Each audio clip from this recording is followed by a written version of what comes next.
Assalamualaikum warahmatullahi wabarakatuh. Bismillah, alhamdulillah, salatu wassalamu ala rasulillah. La hawla wa la quwata illa billah. Rabbi syrah li sadri wa yassir li amri wahlul 'uqdatam min lisani yafqahu qawli, amma ba'd. Anak-anakku semuanya yang dimuliakan oleh Allah Subhanahu wa taala. Alhamdulillah, pada kesempatan kali ini kita membahas terkait dengan rukun Islam yang terakhir, yaitu menunaikan ibadah haji ke Tanah Suci Mekah. Oleh karena itu kita awali dengan bacaan suratul Fatihah. Mudah-mudahan kita mendapatkan ilmu yang bermanfaat di dunia wal akhirah. Al-Fatihah. A'udzubillahi minasyaitonir rajim. Bismillahirrahmanirrahim. Alhamdulillahirabbil alamin. Arrahmanirrahim. Maliki yaumiddin. Iyyaka na'budu wa iyyaka nasta'in. Ihdinas siratal mustaqim. Shiratal ladzina an'amta 'alaihim ghairil maghdubi 'alaihim waladdallin. Anak-anakku semuanya yang dimuliakan oleh Allah Subhanahu wa taala, secara umum bahwa ibadah haji ini diperuntukkan bagi orang-orang yang memiliki kemampuan. Dalam bahasa Arabnya istita'ah. Kemampuan dalam hal apa? Kemampuan dalam melaksanakan manasik hajinya, yaitu kesehatan dan sebagainya, termasuk keamanan, juga termasuk pembiayaan.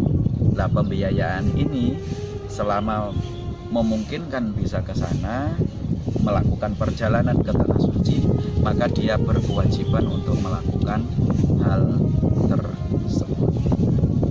Apakah itu nanti biayanya dari orang tua, dari sana famili dan lain sebagainya, yang penting ada biayanya. Anak-anakku semuanya yang dimuliakan oleh Allah Subhanahu wa taala, kewajiban ibadah haji itu sekali seumur hidup. Artinya kalau sudah pernah beribadah haji ke Tanah Suci sekali, maka telah gugur kewajibannya. Kalau belum, masih melekat dalam diri kita kewajiban ibadah haji ke Tanah Suci.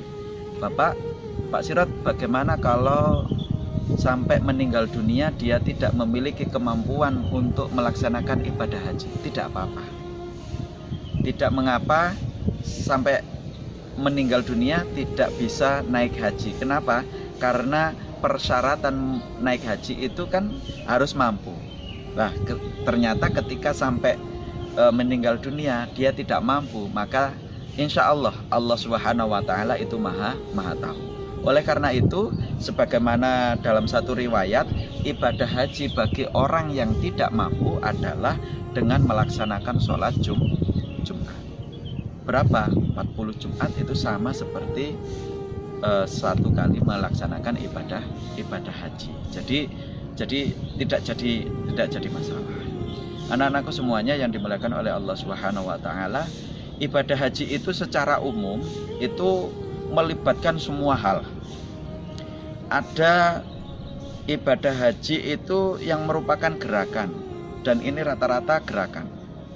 Terus kemudian makanya fisiknya itu harus prima, harus sehat. Kemudian yang kedua adalah ucapan. Ada beberapa ucapan yang patut diucapkan ketika ibadah haji. Kemudian yang ketiga adalah harta. Karena bagaimanapun uang saku itu menjadi penopang untuk kegiatan ibadah haji ini.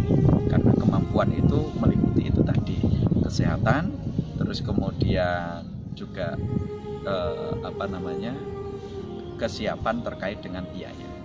Anak-anakku semuanya, secara umum ketika kita melaksanakan ibadah haji, maka kita menggunakan kain ihram. Kita setiap tahun belajar manasik haji dengan harapan bahwa muncul kerinduan dalam diri kita untuk bisa berangkat ke Tanah Suci entah kapan.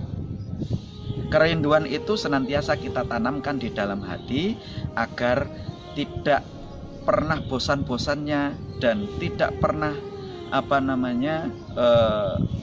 istilahnya itu berputus asa untuk senantiasa berkeinginan untuk bisa naik haji ke tanah suci. Ini makanya setiap tahun kita ada program untuk pelaksanaan latihan manasik haji di sekolah. Terus kemudian ketika seperti yang kita belajar manasik haji itu diusahakan kita bukan diusahakan, kalau realnya di Mekah ya, ketika pelaksanaan ibadah haji maka kita pakai kain ihram. Bagi laki-laki itu 2 helai kain, yang satu dibuat sarung, yang satu diselempangkan di tubuh. Terus kemudian yang perempuan, dan ini tidak boleh berjahit. Kemudian untuk yang perempuan itu baju kurung polos seperti ini.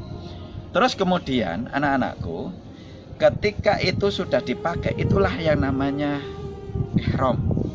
Maka semua larangan ihram itu sejak kita berniat ibadah haji, ya, labbaik Allahumma hajjan, maka sejak itulah semua larangan ihram itu diberlakukan.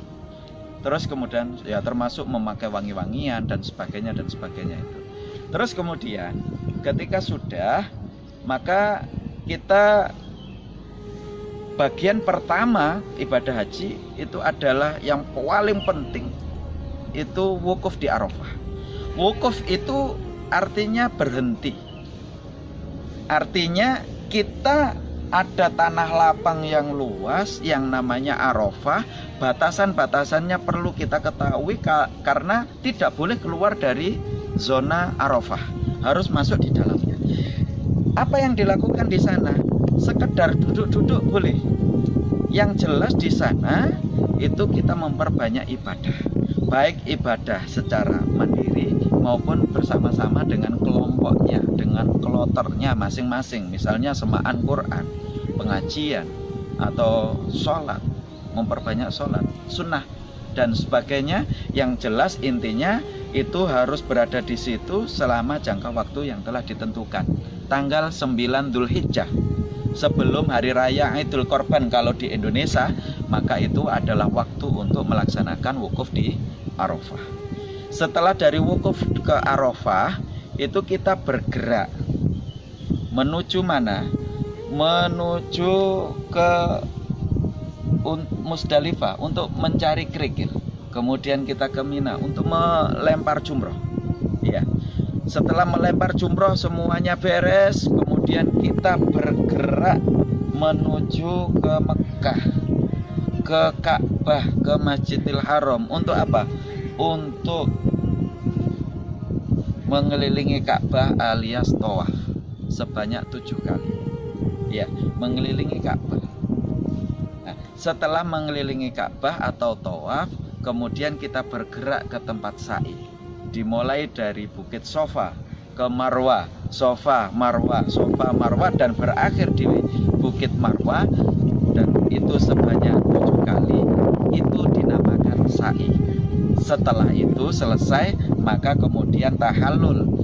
Bagian rambut kita itu dipotong sebagai tanda bahwa kita sudah telah selesai melakukan manasik haji. Jadi itu kegiatan ibadah haji secara umum yang dilakukan di Tanah Suci Mekah. Yang jelas ibadah haji itu adalah sebuah ibadah yang melibatkan banyak hal. Oleh karena itu kesiapan itu perlu betul-betul dipersiapkan dengan baik, dan menjaga motivasi, menjaga keinginan untuk tetap beribadah haji apapun kondisinya saat ini. Kita tidak tahu bagaimana takdir Allah nanti berbicara. Mungkin setahun lagi, 2 tahun lagi, 3 tahun lagi, mungkin 10-20 tahun yang akan datang, kita ditakdirkan Allah, Allahumma amin, untuk berangkat ke Tanah Suci. Itu yang senantiasa ada di dalam hati kita. Karena itu yang luar biasa bagi seorang muslim, puncak dari kegiatan keagamaan kita, yaitu ketika Allah mentakdirkan kita bisa ke Tanah Suci Mekah dan rahmatina Allahumma amin. Mudah-mudahan ini yang bisa Pak Sirot sampaikan, rukun Islam mulai dari rukun Islam yang pertama sampai rukun Islam yang kelima ini, mudah-mudahan semuanya ada guna manfaatnya bagi kita semuanya. Senantiasa kita berharap kepada Allah Subhanahu wa taala agar kita dijadikan oleh Allah Subhanahu wa taala anak yang soleh dan solehah, yang senantiasa bisa istiqomah dalam mengerjakan ajaran agama Islam. Sampai kapanpun kita berpedoman terkait dengan ajaran Islam, kita patrikan di dalam dada bahwa kita adalah Muslim. Kalau kamu ingin melihat Muslim itu seperti apa yang sejati, lihatlah saya. Itu yang harus kita tanamkan di dalam hati. Karena kita adalah siswa-siswi SD Al-Akbar yang senantiasa harus dibanggakan oleh semua orang, baik di dunia hingga akhirat nanti. Barangkali itu yang bisa Pak Sirot sampaikan, kurang lebihnya mohon maaf. Kita tutup dengan doa kafaratul majelis. Subhanakallahumma bihamdika asyhadu an la ilaha illa anta astaghfiruka wa atubu ilaik. Kurang lebihnya mohon maaf. Assalamualaikum warahmatullahi wabarakatuh.